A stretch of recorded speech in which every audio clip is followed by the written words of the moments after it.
ಚೆನ್ನಾಗಿ brain wash ಮಾಡೋದನ್ನ ಕಲ್ತಿದ್ಯೆ. ನಿನಗೆ ಮಾತಲ್ಲಿ ಕೇಳಿ ಬಾಯಿ ಬಿಡ್ಸಕ್ಕಾಗಲ್ಲ. 2 ಕಪ್ಪಾಳಕ್ಕೆ ಬೀಸಿದ್ರೇನೆ ಸರಿ ಹೋಗೋದು.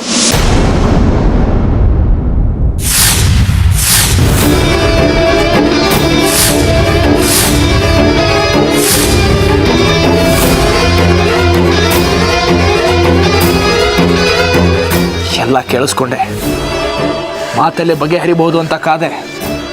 ಆದರೆ ನೀನು ನನ್ನ ಹಿರಣ್ಮಯಿ ಇನ್ನೊಬ್ಬಳಿಗೆ ಕೇಡು ಬಯಸೋಳಲ್ಲ ಅಂತ ನಿನಗೆ ಗೊತ್ತಿಲ್ವಾ? ನನ್ಗಿರೋದು ಒಬ್ಳೆ ಶತ್ರು ಅಂದ್ರೆ ಇವಳೆ. ಅವನಿಗೆ ಯಾರೋ ಆಗದೆ ಇರೋರು ಫೋನ್ ಮಾಡಿಸಿರ್ಬೋದು ಅಂತ ಹೇಳಿಲ್ವಾ ಸಮರ್ಥ ಅವ್ರ ತಂದೆ? ಪಾಪ, ಅವ್ರಿಗೇನು ಗೊತ್ತು ಸತ್ಯ ಏನು ಅಂತ. ಹಾಗಂತ ನೀನು ಹೇಳಿದ್ದೆಲ್ಲ ಸತ್ಯ ಆಗಲ್ಲ. ಸಾಕು, ಇದು ನನ್ನ ಅವಳ ಮಧ್ಯ ನಡೀತಿರೋ ಜಗಳ. ನೀನ್ ಮಧ್ಯದಲ್ಲಿ ಬರ್ಬೇಡ. ಅದ್ ಹೇಗೆ? ಶಿವು,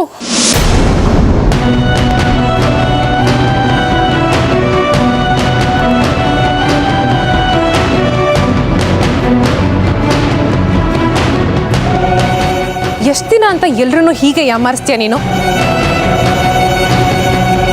ಅಲ್ವೇ, ಯಾಕೆ ನನ್ನಿಂದ ಹೀಗೆ ಬಿದ್ದಿದ್ಯಾ?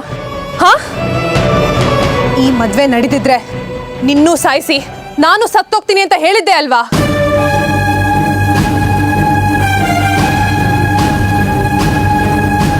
ಆದ್ರೂ ಅದ್ ಹೇಗೆ ಫೋನ್ ಮಾಡಿಸ್ದೆ ನೀನು?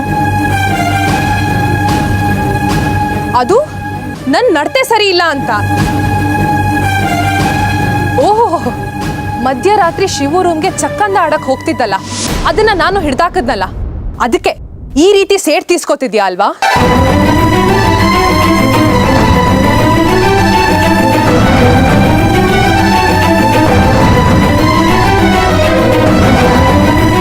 ನಾನ್ ಪ್ರೀತಿಸಿದ್ನ ಮತ್ತೆ ಮಗನು ನನ್ನಿಂದ ಕಿತ್ಕೊಂಡೆ.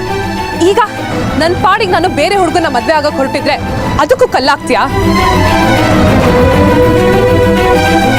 ನನ್ನ ತಾಳ್ಮೆ ಎಲ್ಲ ಸತ್ತೋಯ್ತು. ಈ ಮದ್ವೆಗೆ ಇನ್ನೇನಾದ್ರೂ ವಿಘ್ನ ಬಂತು ಅಂದ್ರೆ ಖಂಡಿತವಾಗ್ಲೂ ಜೀವಂತವಾಗಿರಕ್ ಬಿಡಲ್ಲ ನಿನ್ನ. ಕೊಲೆ ಮಾಡ್ಬಿಡ್ತೀನಿ.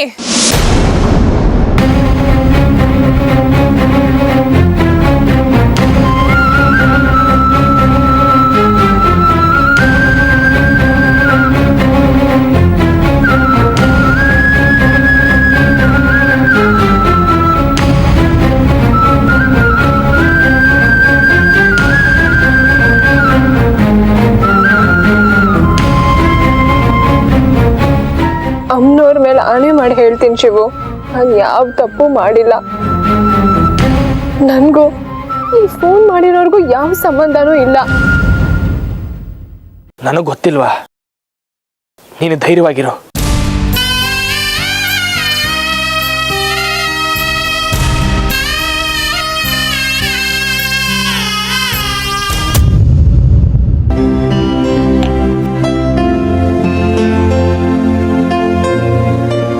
ಹಿರಣ್ಮಯ್ಯಲ್ಲಿ ರೂಮಲ್ಲಿದ್ದಾಳೆ. ಅವಳಿಗೆ ಹಸಿವಿಲ್ವಂತೆ, ನೀವೆಲ್ಲ ಊಟ ಮಾಡ್ಕೊಳ್ಳಿ ಅಂದ್ಲು.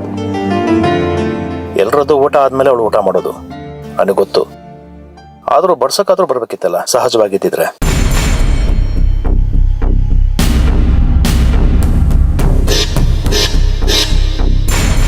ಮತ್ತೆ ಯಾರಾದ್ರೂ ಏನಾದ್ರು ಅಂದ್ರ ಹಿರಣ್ಮಯಿಗೆ?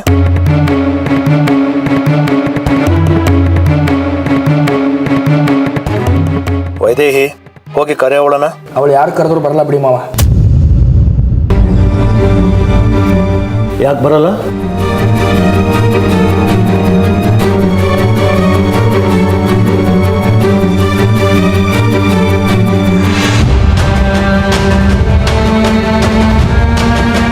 ಕಾತ್ಯಾಯಿನಿ ಮುಖ ಯಾಕೆ ನೋಡ್ತಿದ್ಯಾ? ನನ್ನ ಪ್ರಶ್ನೆಗೆ ಉತ್ತರ ಕೊಡು. ರಂಗರಾವ್ ಅಂಕಲ್ ಮನೆಗೆ ಫೋನ್ ಮಾಡಿಸಿ ಕಾತ್ಯ ನಡತೆ ಸರಿ ಇಲ್ಲ ಅಂತ ಹೇಳಿದ್ದು ಹಿರಣ್ಮಯಿ ಅಂತೆ.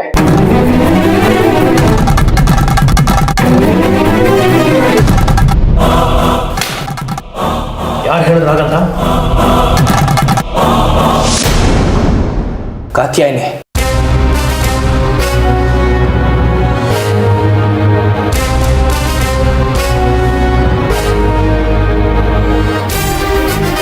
ಹಿರಣ್ಮಯಿ ಬಗ್ಗೆ ಬಾಯಿಗೆ ಬಂದಂಗೆ ಮಾತಾಡಿ ಹಂಗಸಿದ್ಲು, ಕೈ ಮಾಡಕ್ಕೂ ಹೋಗಿದ್ಲು.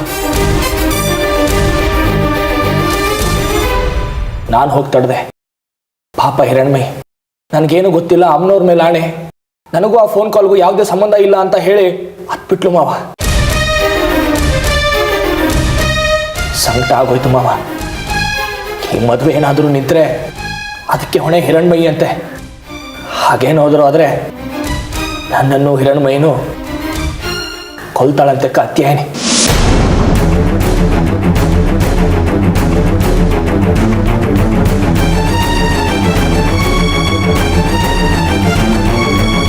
ಕೊಲೆ ಮಾಡ್ತೀಯೇನೆ?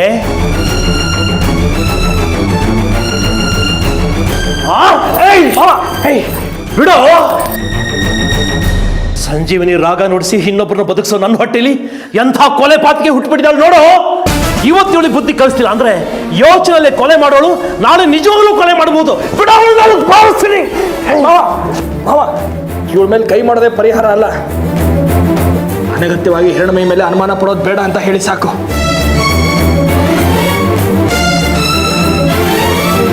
ಪದೇ ಪದೇ ಯಾವ್ದಾದ್ರು ನೆಪ ಹುಡುಕಿ ಹಿರಣ್ಮಯಿ ಕಣ್ಣಲ್ಲಿ ನೀರು ಹಾಕ್ಸ್ಬೇಡ ಅಂತ ಬುದ್ಧಿ ಮಾತು ಹೇಳಿ ಮಾವ ಸಾಕು. ಯಾರ ಬುದ್ಧಿವಾದನೂ ನನ್ನ ಮನಸ್ಸಲ್ಲಿರೋದನ್ನ ಬದಲಾಯಿಸಕ್ಕಾಗಲ್ಲ, ಅದನ್ನ ತಿಳ್ಕೊಳ್ಳಿ.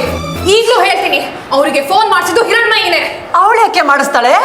ನನ್ನ ನಾಡಿನ ಸುಖಾನ ಸಹಿಸ್ಕೊಳಕ್ಕಾಗ್ದೆ. ಹಿರಣ್ಮಯಿ ಸುಖವಾಗಿರೋದನ್ನ ಬೇರೆಯವ್ರು ಸಹಿಸಕ್ಕಾಗಲ್ಲ ಅಂತ ಹೇಳೋ ನಂಬ್ತೀನಿ.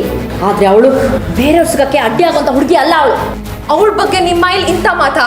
ಇಷ್ಟು ದಿನ ಬುದ್ಧಿ ಇರ್ಲಿಲ್ಲ ನಂಗೆ. ಬುದ್ಧಿ ಇರ್ಲಿಲ್ಲ ಅಂತ ಅಲ್ಲ, ನಾಳೆ ನಿಮ್ಮ ಮಗನ್ ಕೈ ಹಿಡಿಯೋಳವಳು. ಎಲ್ಲಿ ನಿಮ್ಗೆ ಅನ್ನ ಆಗ್ತಾಳೋ ಇಲ್ವೋ ಅನ್ನೋ ಭಯ ನಿಮ್ಗೆ. ಸಾಕು.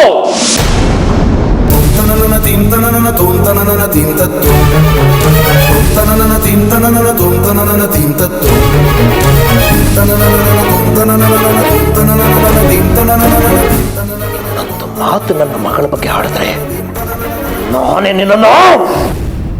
ಅಪ್ಪ,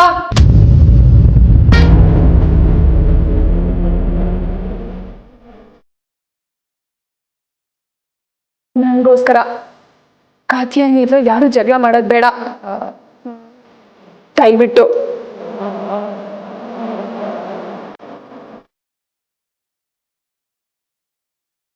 ಪ್ರತಿ ಕ್ಷಣ ಕಾತಿಯಾಣಿಗೆ ಒಳ್ಳೇದಾಗ್ಲಿ ಅಂತಾನೆ ಬಯಸ್ತೀನಿ. ಆದ್ರೆ ಏನ್ ಮಾಡ್ಲಿ, ನನ್ನ ಹಣೆ ಬರ ಸರಿ ಇಲ್ಲ ಅನ್ಸುತ್ತೆ.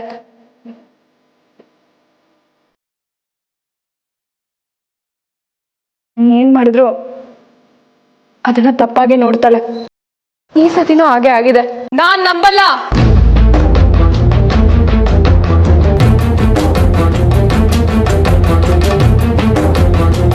ಸತ್ಯ ಗೊತ್ತಾಗಿದ್ದ ದಿನ ನಂಬ್ತೀಯ.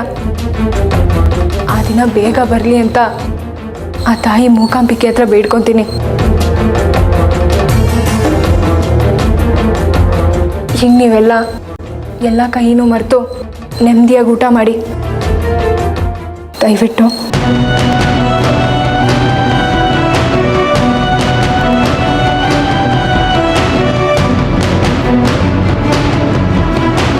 ನನಗೋಸ್ಕರ ಅಪ್ಪ.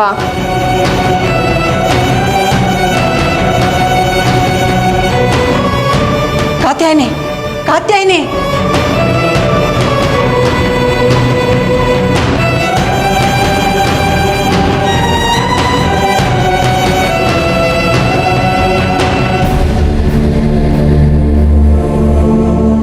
ನಮ್ಮ ಊರಿಗೆ ಬಂದಾಗ ರಾಜಕುಮಾರ್ ಥರ ಇದ್ರಿ, ಆದರೆ ಈಗಲೂ ನಾನು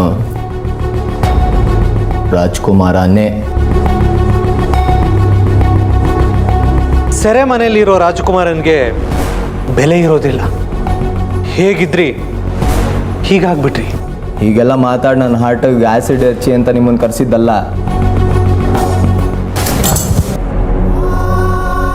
ನನ್ನ ಶತ್ರು ಹಿರಣ್ಮಯಿ ಕತೆ ಮುಗ್ಸಕ್ಕೆ ನೀವು ನನ್ನ ಜೊತೆ ನಿಲ್ಲಬೇಕು. ನನಗೇನು ಲಾಭ ಇದರಿಂದ? ನನಗೆ ಆ ಹಿರಣ್ಮಯಿ ಮೇಲೆ ಎಷ್ಟು ದ್ವೇಷ ಇದೆಯೋ ಅದಕ್ಕಿಂತ ಹೆಚ್ಚು ದ್ವೇಷ ನಿಮ್ಗೆ ಆ ವರದರಾಜನ ಮೇಲಿರೋದು. ಸುಳ್ಳ?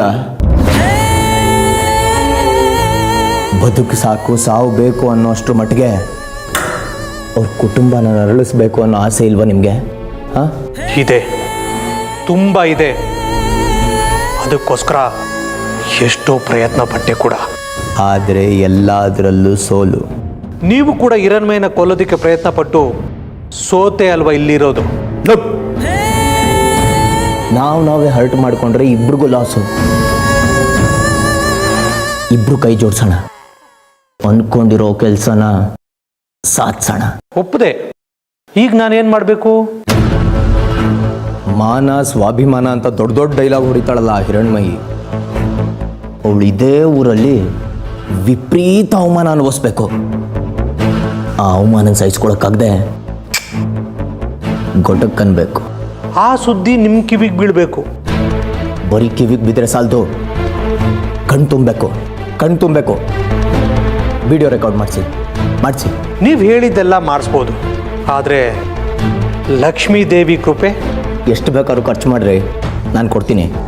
ಇಲ್ಲಿದ್ಕೊಂಡು ನಮ್ಮ ಅಣ್ಣನ ಹತ್ರ ಹೋಗಿ ಕೇಳಿ, ಕೊಡ್ತಾನೆ. ಎಲ್ಲ ವಿಷಯನೂ ನಿಮ್ಮ ಅಣ್ಣನ ಗೊತ್ತಾಗೋ ಹಾಗೆ ಮಾಡ್ತೀವ?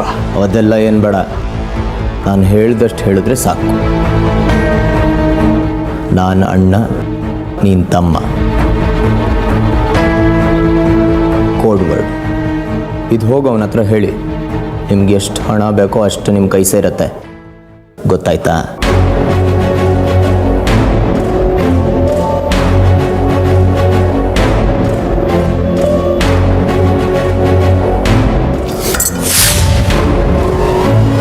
ಹಿರಣ್ಮಯಿ, ಮುಗೀತು ಕಣೆ ನಿನ್ನ ಕತೆ.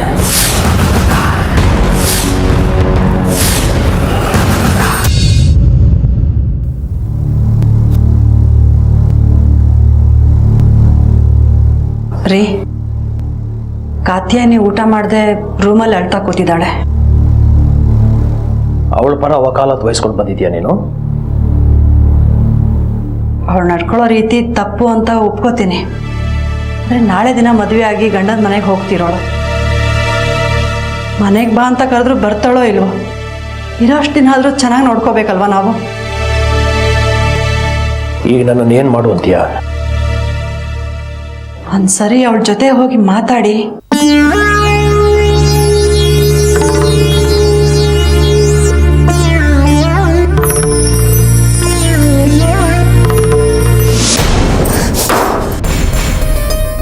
ಯಾಕಾದ್ರೂ ಆ ದೇವರು ನನ್ನ ಈ ಮನೇಲಿ ಹುಟ್ಟಿಸಿದ್ರು. ಆ ಹಿರಣ್ಮಯಿ ಕಾಲಿಟ್ಟಾಗ್ಲಿಂದ ಎಲ್ಲ ವಿಷಯದಲ್ಲೂ ನಂಗೆ ಅನ್ಯಾಯನೇ. ಅದರಲ್ಲೂ ನಾನು ಹೆತ್ತ ತಂದೆ ಕೂಡ ಬರೀ ಅವ್ರ ಪರನೇ ಯೋಚನೆ ಮಾಡ್ತಾರೆ. ಅದು ನಿನ್ನ ಕಲ್ಪನೆ. ನೀನು ಮತ್ತೆ ಹಿರಣ್ಮಯಿ ಇಬ್ಬರು ನನಗೆ ಎರಡು ಕಣ್ಣುಗಳ ಥರ. ಅದಕ್ಕೆ ಹಿರಣ್ಮಯಿ ಅನ್ನೋ ಒಂದು ಕಣ್ಣಿಗೆ ನಿಮ್ಮ ಸಂಗೀತದ ಉತ್ತರಾಧಿಕಾರಿ ಪಟ್ಟ ಕಟ್ಟಿದ್ರಿ. ಕಾತ್ಯಾಯಿನಿ ಅನ್ನೋ ಇನ್ನೊಂದು ಕಣ್ಣಿಗೆ ಮನೆಯಲ್ಲಿ ಮೂಲೆ ಗುಂಪು ಮಾಡಿ ಕೂಡ್ಸಿದ್ರಿ. ಹಿರಣ್ಮಯಿ ಬರೋದಕ್ಕೆ ಮುಂಚೆ ನಿನ್ನನ್ನು ಸಂಗೀತ ಸಾಧಕಿ ಮಾಡಬೇಕು ಅಂತ ಬಹಳಷ್ಟು ಪ್ರಯತ್ನ ಪಟ್ಟೆ. ಆದರೆ ಸಂಗೀತ ನಿನಗೆ ಒಲಿಲಿಲ್ಲ. ಹಿರಣ್ಮಯಿಗೆ ಒಲಿತು ಅಲ್ವಾ? ಎಲ್ಲಿಂದನೋ ಬಂದು ಸೇರ್ಕೊಂಡ್ರು ಆ ಹಿರಣ್ಮಯಿ ಬುದ್ಧಿವಂತಿಕೆ ಮುಂದೆ ನಿಮ್ಮ ರಕ್ತ ಹಂಚ್ಕೊಂಡು ಹುಟ್ಟಿರೋ ನಾನು ಏನೂ ಅಲ್ಲ ಅಲ್ವಾ? ನಾನೆಲ್ಲಿ ಹಾಗಂದೆ? ಹಿರಣ್ಮಯಿಗೆ ಸಂಗೀತ ಕೈ ಹಿಡಿತು, ನಿನಗೆ ಓದು ಕೈ ಹಿಡಿತಲ್ಲ. ಇವತ್ತಿನವರೆಗೂ ಒಂದು ದಿನನೂ ನಿನ್ನ ಬಗ್ಗೆ ಸ್ಕೂಲು ಕಾಲೇಜಿಂದ ತಕರಾರು ಬಂದಿಲ್ಲ. ಇಡೀ ಸ್ಕೂಲಲ್ಲಿ ನೀನು ಯಾರಿಗೂ ಮೊದಲನೇ ಸ್ಥಾನ ಬಿಟ್ಕೊಟ್ಟಿಲ್ಲ. ಪಾಠದಲ್ಲೂ ಮೊದಲನೇ ಅಂಕ, ಭಾಷಣ ಚರ್ಚಾ ಸ್ಪರ್ಧೆಯಲ್ಲೂ ಮೊದಲನೇ ಸ್ಥಾನ, ಪದವಿನೂ ಒಳ್ಳೆ ಅಂಕ ತಗೊಂಡೆ ಮುಗಿಸಿದೆಯಲ್ಲ. ಮುಂದೆ ಓದ್ತೀಯಾ ಇಲ್ಲ ಕೆಲಸಕ್ಕೆ ಸೇರ್ತೀಯ ಅಂತ ಕೇಳಿದೆ. ಬೇಡ, ಮನೇಲಿ ಹಾಯಾಗಿರ್ತೀನಿ ಅಂತ ಹೇಳಿದವಳು ನೀನೇ ತಾನೆ. ಇಲ್ಲ ಅಂತಿದ್ರೆ ಹಿರಣ್ಮಯಿ ಅಷ್ಟು ಅಲ್ದಲ್ಲೇ ಇದ್ದಿದ್ರು ನೀನು ನಿನ್ನ ಕ್ಷೇತ್ರದಲ್ಲಿ ಸಾಕಷ್ಟು ಹೆಸರು ಮಾಡ್ತಿದ್ದೆ. ಅವಳಷ್ಟು ಅಲ್ದೆ ಹೋದ್ರು ಅಂತಿದ್ದೀರಾ? ಈಗಲೂ ಅವಳ ಸಮಕ್ಕೆ ನನ್ನನ್ನು ನೋಡಕ್ ಆಗ್ತಿಲ್ಲ ಅಲ್ವಾ ನಿಮ್ಗೆ? ಇಬ್ರು ಒಂದೇ ಅಂತ ಬಾಯಿ ಮಾತುಗಾರು ಹೇಳ್ತೀರಾ ನೀವು. ಅಷ್ಟಕ್ಕೂ ನನಗೆ ಅವಳ ಸಮಕ್ಕೆ ಸಿಗೋ ಸ್ಥಾನ ಬೇಕಾಗಿಲ್ಲ. ಅವಳಿಗಿಂತ 10 ಮೆಟ್ಲಾದ್ರೂ ಮೇಲಿರ್ಬೇಕು. ಅದಕ್ಕೋಸ್ಕರ ನಾನು ಏನ್ ಬೇಕಾದ್ರೂ ಮಾಡ್ತೀನಿ. ಕೊಲೆ ಬೇಕಾದ್ರೂ ಅನಿವಾರ್ಯ ಅನ್ಸಿದ್ರೆ ಹೌದು.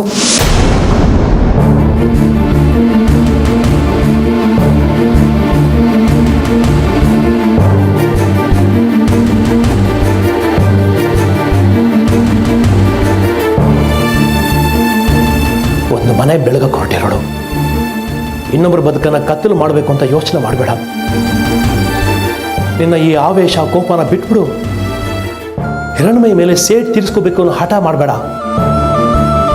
ದಯವಿಟ್ಟು ಈ ಮನೆ ನೆಮ್ಮದಿನ ಹಾಳು ಮಾಡಬೇಡ. ನೀನು ಇದು ಕೈ ಮುಗಿತೀನಿ.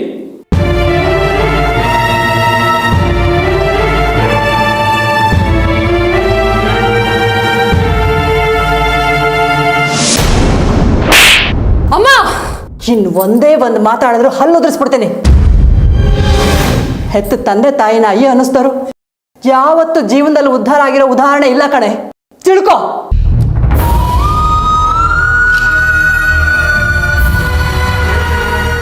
ದಯವಿಟ್ಟು ಕ್ಷಮಿಸ್ರಿ. ನಮ್ಮ ಮಗಳು ಯಾವತ್ತೋ ಕಳೆದು ಹೋಗಿದ್ದಾಳೆ. ನಮ್ಮ ಕಣ್ಮುಂದೆ ಇರೋದು ಗಾಯತ್ರಿ ಅವ್ರ ಸೊಸೆ ಮಾತ್ರ. ಇಂಥ ದುರಹಂಕಾರಿ ಹತ್ರ ಮಾತಾಡಕ್ಕೆ ಕಳಿಸಿದ್ದು ನಂದೇ ತಪ್ಪು. ನೀವು ಬನ್ನಿ.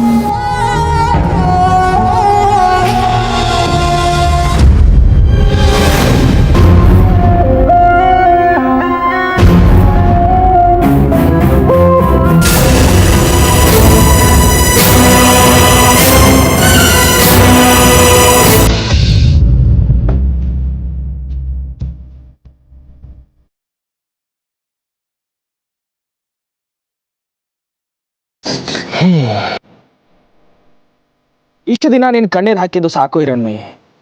ಇನ್ನು ಮುಂದೆ ನಾನು ಹಿರಣ್ಮಯಿ ಕಣ್ಣಲ್ಲಿ ಯಾವುದೇ ಕಾರಣಕ್ಕೂ ಒಂದೇ ಒಂದು ಹನಿ ನೀರು ಬರಬಾರ್ದು.